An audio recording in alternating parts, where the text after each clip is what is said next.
ಧರ್ಮಸ್ಥಳ ಪ್ರಕರಣ ಮತ್ತು ಚಿನ್ನಯ್ಯನ ಹೇಳಿಕೆ ಬಂದಿದೆ. ಕೋರ್ಟ್ನಲ್ಲಿ ಚಿನ್ನಯ್ಯನವರು, ಆತ ಪ್ರಕಾಶ್ ರೈ ಅವರು ನನಗೆ ಫೋನ್ ಮಾಡಿದ್ರು. ನಿಮ್ಮ ಜೊತೆ ಯಾರು ಗಿರೀಶ್ ಮಟ್ಟಣ್ಣನವರ್ ಅವರು ಹೇಳದ ಹಾಗೆ ಕೇಳಿ, ಅವರು ಹಾಳದಾಗ ಕೇಳಿ ನೀನು ಪೊಲೀಸರ ಹತ್ರ ಹೋಗಿ ಉತ್ತರ ಕೊಡು, ನಾನು ನಿಜ ಹೇಳಿದ್ಮೇಲೆ ಬಂದು ತಪ್ಕೊಳ್ತೀನಿ ಅಂತ ಒಂದು ಸ್ಟೇಟ್ಮೆಂಟ್ ಕೊಟ್ಟಿದ್ದಾರೆ. ಇದನ್ನ ಕ್ಲಾರಿಫೈ ನಾನು ನಿಮಗೆ ಮಾಡಬೇಕಾಗಿದೆ. ಯಾಕಂದ್ರೆ ಆತ ಸ್ಟೇಟ್ಮೆಂಟ್ ಕೊಟ್ಟಿದ್ದಾನೆ, ನನ್ನ ಹೆಸರು ಹೇಳಿದ್ದಾನೆ. ಮತ್ತು ಮಾಧ್ಯಮಗಳ ಮೂಲಕ ಗೊತ್ತಿರೋ ಹಾಗೆ ಕೇರಳದಿಂದ ಒಂದು 200 ಕೋಟಿ ರೂಪಾಯಿಗಳು ಒಂದು ಧರ್ಮಸ್ಥಳಕ್ಕೆ, ಧರ್ಮಕ್ಷೇತ್ರಕ್ಕೆ ಹೆಸರನ್ನ ಹಾಳು ಮಾಡಲಿಕ್ಕೆ ಯಾರೋ ಇನ್ವೆಸ್ಟ್ ಮಾಡಿದ್ದಾರೆ. ಅದರಲ್ಲಿ ಒಂದು 50 ಲಕ್ಷ ರೂಪಾಯಿ ಏನೋ ಚಿನ್ನಯ್ಯನಿಗೆ ಮಾತಾಡಿದ್ರು ಅನ್ನೋದು ಕೂಡ, ಅದು ಆ ಹೇಳಿಕೆ ಅವನು ಕೊಟ್ಟಿದ್ದಾನಲ್ಲೋ ನನಗೆ ಗೊತ್ತಿಲ್ಲ. ಪ್ರಕಾಶ್ ರೈ ಹೆಸರನ್ನ ಹೇಳಿದ್ದಾರೆ, 200 ಕೋಟಿ ರೂಪಾಯಿ ಬಂದಿದೆ ಅಂತ ಹೇಳಿದ್ದಾರೆ. ಇದನ್ನ ಮಾಧ್ಯಮದ ಮಿತ್ರರು ಬರ್ತಿದ್ದಾರೆ, ಈ ತರ ಪ್ರಕಾಶ್ ರೈ ಅವರಿಗೆ ಬಗ್ಗೆ ಈ ತರ ಬಂದಿದೆ, ಇದಕ್ಕೆ ಉತ್ತರ ಹೇಳುವಿರಾ ಪ್ರಕಾಶ್ ರೈ ಅಂತ ಕೆಲವು ಮಾಧ್ಯಮಗಳು ಅಥವಾ ಬಹಳಷ್ಟು ಮಾಧ್ಯಮಗಳು ಅದನ್ನ ಕೇಳಿವೆ. ಇನ್ನೊಂದಷ್ಟು ಮಾಧ್ಯಮಗಳು ಆಗ್ಲೇ ಜಡ್ಜ್ಮೆಂಟ್ ತಗೊಂಡಿದ್ದಾರೆ. ಈ ಬುರ್ಡೆ ಗ್ಯಾಂಗಿನಲ್ಲಿ 200 ಕೋಟಿಯಲ್ಲಿ ಎಷ್ಟು ಬಂತು, ಇವನು ಹಿಂದೂ ವಿರೋಧಿ, ಈ ತರ ಒಂದು ಜಡ್ಜ್ಮೆಂಟ್ ಅಲ್ಲಾಗಿ ಬರ್ತಿದ್ದಾರೆ ಅವರು. ಓಕೆ, ನಾನು ಇಮಿಡಿಯೇಟ್ ಆಗಿ ನಾನು ಬೇರೆ ದೂರದಲ್ಲಿದ್ದೆ, ಇಮಿಡಿಯೇಟ್ ಆಗಿ ಬಂದು ಹೇಳಬೇಕಾಯ್ತು. ಬಟ್ ಮೊನ್ನೆ ಇಡಬೇಕಾಗಿತ್ತು, ನಮ್ಮ ಇಂದಿರಾ ಲಂಕೇಶ್ ಅವರು ತೀರ್ಕೊಂಡಿದ್ರು, ನಮ್ಗೆ ಬರಕ್ಕಾಗಲ್ಲ, ಇವತ್ತಿಗೆ ಬಂದಿದೆ. ಧರ್ಮಸ್ಥಳ ಪ್ರಕರಣದ ಹಿನ್ನೆಲೆಯನ್ನು ನಾವು ನೋಡುವಾಗ ಅದು ನಡೀತಿತ್ತು. ನೀವು ಪ್ರಕಾಶ್ ರೈ ಸೋಷಿಯಲ್ ಮೀಡಿಯಾದಲ್ಲಿ ಧರ್ಮಸ್ಥಳದ ಬಗ್ಗೆ ಯಾವಾಗ ಮಾತಾಡಿದ್ದಾರೆ? ಯಾವತ್ತೂ ನಾನು ಧರ್ಮಸ್ಥಳಕ್ಕೆ ಹೋಗೋನಲ್ಲ. ಗಣೇಶ್ ಮಠ ಇವರು ಮಂಟಣ್ಣನವರು ಇವ್ರನ್ನ ಯಾರನ್ನೂ ಭೇಟಿ ಮಾಡಿದವ ಅಲ್ಲ. ಆದ್ರೆ ಅಲ್ಲಿ ಒಂದು ಈಕೆಯ ಸಾವಾಗಿದೆ, ಒಂದಷ್ಟು ಸರಣಿ ಸಾವುಗಳಾಗ್ತಿದೆ, ನ್ಯೂಸ್ ಆಗ್ತಿದೆ ಅನ್ನೋದ್ರ ಬಗ್ಗೆ ಆತಂಕ ಪಟ್ಟವರು ನಿಜ.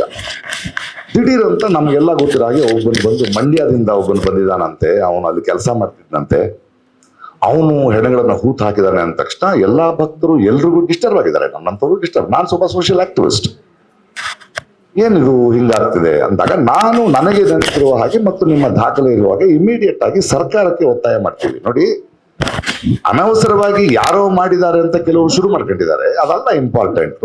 ಇದು ನಡೆದಿರೋದು ನಿಜ. ಇದ್ರ ಬಗ್ಗೆ ಒಂದು SIT ತಂಡ ಮಾಡಿ ಅಂತ ಸಿದ್ದರಾಮಯ್ಯನವ್ರಿಗೆ ಮಿಕ್ಕದವ್ರಿಗೆ ನಾವು ಒತ್ತಡ ಹಾಕ್ತೀವಿ. ಬಿಕಾಸ್ ನಾವುಗಳು ಆಮೇಲೆ ಹಾಕಿದ್ಮೇಲೆ ಸರಿಯಾದವ್ರನ್ನ ಆಯ್ಕೆ ಮಾಡಿ ಅಂತೀವಿ. ಕೊನೆಗೆ ಮೊಹಾಂತಿ ಅಂತ ಬಹಳ ದಕ್ಷ ಅಧಿಕಾರಿನ ಮಾಡಿದಾಗ ನಾನೇ ಟ್ವೀಟ್ ಮಾಡ್ತೀನಿ, ಒಳ್ಳೆ ವಿಷಯ, ಒಳ್ಳೆ ಆಫೀಸರ್ನ ಹಾಕಿದ್ದೀನಿ ಅಂತ. ಹೀಗಿರ್ಬೇಕಾದ್ರೆ ನನಗೆ ಒಂದು ಫೋನ್ ಬರುತ್ತೆ, ಮೊಹಂತಿ ಅವರು ಇನ್ನೂ ಈ ಚಿನ್ನಯ್ಯನ್ನ ಭೇಟಿ ಮಾಡಿಲ್ಲ, ಅವರು ಚಾರ್ಜ್ ತಗೊಂಡಿದ್ದಾರೆ. ನನಗೆ ಒಂದು ಬರುತ್ತೆ, ಗಿರೀಶ್ ಮಟ್ಟಣ್ಣನವರಿಂದ ಫೋನ್ ಬರುತ್ತೆ. ಫೋನ್ ಎತ್ತೀನಿ, ಯಾಕಂದ್ರೆ ನನ್ನ ಫೋನ್ ಬಹಳ ಕಾರಣಗಳಿಗೆ ಬಹಳ ವಿಷಯಗಳಿಗೆ ಕರೀತಾರೆ.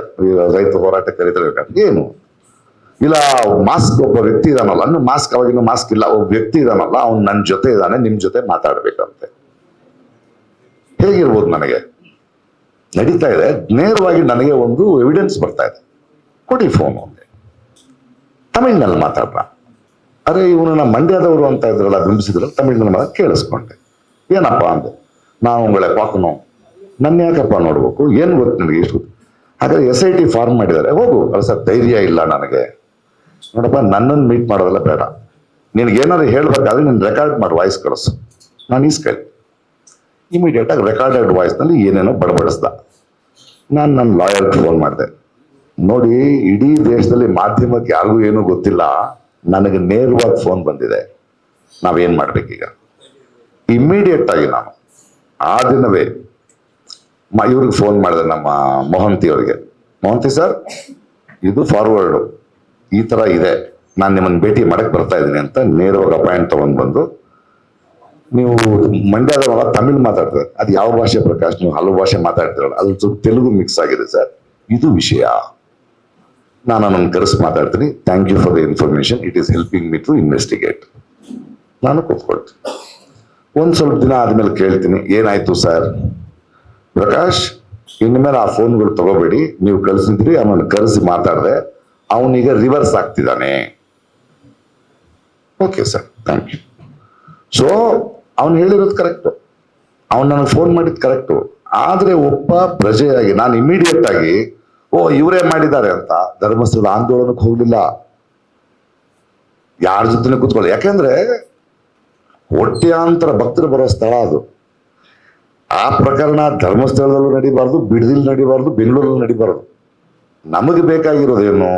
ಸೌಜನ್ಯ ಸತ್ತಿದ್ದಾಳೆ, ಇಷ್ಟು ಹೆಣ್ಮಕ್ಳು ಮಾಡಿದ್ಯಾರು? ಬೇರೆಯವರು ಬೇರೆ ಬೇರೆ ರಾಜಕೀಯ ಉದ್ದೇಶದಿಂದ ಅವ್ರು ಮಾಡಿದ್ದಾರೆ ಅನ್ಕೊಳ್ತೀವಿ, ಅವ್ರು ಮಾತಾಡ್ಕೊಳ್ಳಿ. ನಾನು ಯಾವ ಹೋರಾಟಕ್ಕೂ ಹೋಗಿಲ್ಲ. ಅವನು ಮಾತಾಡಿರೋದ ಸಿನಿಮಾ ಆಕ್ಟ್ರು, ತಮಿಳವನು ಮಾತಾಡಿದಾನ, ಅವನು ಅವ್ರೇನು ಗೊತ್ತಿದ್ದಾರೆ ಅಂತ ಹೇಳ್ಬೋದು. ಅದನ್ನು ನಾನು ಇಮ್ಮಿಡಿಯೇಟ್ ಆಗಿ SIT ತನಿಖೆಗೆ ಕೊಟ್ಟು, ಇದು ಸರ್, ಇದು ವಾಯ್ಸ್ ಸ್ಯಾಂಪಲ್ಸು, ಇದು ಕಳಿಸಿರೋ ವಿಷಯಗಳು ನಮಗೆ ಯಾಕಿದ್ರು? ಯಾಕಂದ್ರೆ ನಾನು ನೋಡಿ ಈ ದೇಶದ ಪ್ರಜೆ, ನಾನು ಪ್ರಶ್ನಿಸೋ ಹಕ್ಕಿರುತ್ತೆ. ಯಾಕಂದ್ರೆ ನಮಗೊಂದು ಆತ ಯಾವುದನ್ನ ನೋಡ್ಕೊಂಡು ಸುಮ್ಮನೆ ಕೂತ್ಕೊಳ್ಳೋಕ್ಕಾಗಲ್ಲ. ಅದಕ್ಕೆ ಒಂದು ಸರ್ಕಾರ ಇದೆ. ನಮ್ಮ ದೇಶದಲ್ಲಿ ಕೋಟ್ಯಾಂತರ ರೂಪಾಯಿ ಜನರ ದುಡ್ಡನ್ನ ಖರ್ಚು ಮಾಡಿ ಪೊಲೀಸ್ ಅಕಾಡೆಮಿಗಳನ್ನ ಮಾಡಿ ಟ್ರೈನ್ ಮಾಡಿದೀವಿ ಆಫೀಸರ್ಸ್ನ. ಈಗ ನಮ್ಮ ಮುಂದಿರುವ ಪ್ರಶ್ನೆ ಏನು? SIT ರಿಪೋರ್ಟ್ ಬಂದಿದೆ. ಏನ್ ಕೊಟ್ಟಿರ್ಬೋದು, ಚಿನ್ನಯ್ಯ ಅಂತವನು ಬಂದ, ಹಿಂಗ್ ಮಾಡ್ದ, ರಿವರ್ಸ್ ಹೊಡೆದ, ಅವನನ್ನ ಅರೆಸ್ಟ್ ಮಾಡಿ ಹೊರಟಿದ್ದಾರೆ. ಅವನು ಜನರ ಮನೋಭಾವವನ್ನ, ಎಲ್ಲಾ ಪತ್ರಕರ್ತರನ್ನ, ಟ್ಯಾಕ್ಸ್ ಮನಿಯನ್ನ ಪೊಲೀಸ್ ಡಿಪಾರ್ಟ್ಮೆಂಟ್ಗೆ ಚಳ್ಳೆ ತಿನ್ಸಿದ್ದಾನೆ, ಅಗಸಿದ್ದಾನೆ. ಅವನ ಮೇಲೆ ಅವ್ರು ನೋಡ್ಕೊಳ್ತಾರೆ.